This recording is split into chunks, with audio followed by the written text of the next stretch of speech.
ದಕ್ಷಿಣ ಕನ್ನಡ ಲೋಕಸಭಾ ಸದಸ್ಯ ನಳಿನ್ ಕುಮಾರ್ ಕಟೀಲ್ ಅವರ ವಿರುದ್ಧ ಕೆಲವರು ಅಪಪ್ರಚಾರವನ್ನು ನಡೆಸ್ತಾ ಇರುವುದು ಗಮನಕ್ಕೆ ಬಂದಿತ್ತು.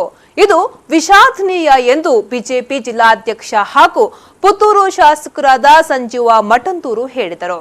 ಅವರು ಈ ಬಗ್ಗೆ ಮಂಗಳೂರಿನ ಬಿಜೆಪಿ ಕಚೇರಿಯಲ್ಲಿ ನಡೆದ ಮಾಧ್ಯಮಗೋಷ್ಠಿಯಲ್ಲಿ ಮಾತನಾಡಿ, ನಳಿನ್ ಕುಮಾರ್ ಕಟೀಲ್ ಅವರು ಕ್ಷೇತ್ರದ ಅಭಿವೃದ್ಧಿಗೆ ಕೇಂದ್ರದಿಂದ ಸಾಕಷ್ಟು ಅನುದಾನಗಳನ್ನು ತರುವಲ್ಲಿ ಯಶಸ್ವಿಯಾಗಿದ್ದಾರೆ. ಹಾಗೆಯೇ ಅಡಿಕೆ ಬೆಳೆಗಾರರ ಹಿತರಕ್ಷಣೆ ಸೇರಿದಂತೆ ಜನಸಾಮಾನ್ಯರ ಉನ್ನತಿಗೆ ಶ್ರಮಿಸುತ್ತಿದ್ದಾರೆ ಎಂದು ಹೇಳಿದರು.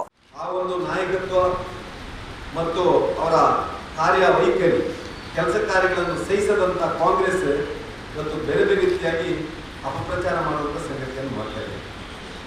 ಒಬ್ಬ ಭ್ರಷ್ಟಾಚಾರ ಇಲ್ಲದೆ ಆ ಕ್ಷೇತ್ರದ ಅಭಿವೃದ್ಧಿಯನ್ನು ಮಾಡಿ ಸಾಕಷ್ಟು ಕೇಂದ್ರದಿಂದ ಅನುದಾನಗಳನ್ನು ತಂದು ಈ ಭಾಗದ ಅಡಿಕೆ ಬೆಳೆಗಾರರಿರ್ಬೋದು, ತೆಂಗು ಬೆಳೆಗಾರರಿರ್ಬೋದು, ಇವರ ಸಂಕಷ್ಟಕ್ಕೆ ಸ್ಪಂದನೆ ನೀಡಿದಂಥ ನಮ್ಮ ಸಂಸದರು ಈಗಾಗಲೇ 2014ರಿಂದ 2018 ತನಕ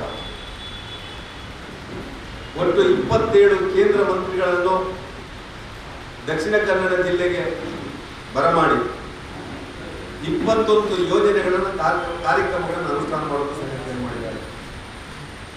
16 ಸಚಿವರಲ್ಲಿ ಕೇಂದ್ರ ಸರ್ಕಾರದ ಯೋಜನೆಗಳ ಆ ಸಂವಾದವನ್ನು ಇಟ್ಟುಕೊಂಡಿದ್ದಾರೆ. ಈ ಸಂದರ್ಭ ಮಾಧ್ಯಮಗೋಷ್ಠಿಯಲ್ಲಿ ಶಾಸಕರಾದ doctor Y Bharat Shetty, Kishore Shetty, BJP ಮುಖಂಡರಾದ ಜಿತೇಂದ್ರ ಕೊಟ್ಟಾರಿ ಹಾಗೂ ರವಿರಾಜ್ ಮೀಜಾರ್ ಇನ್ನಿತರರು ಹಾಜರಿದ್ದರು.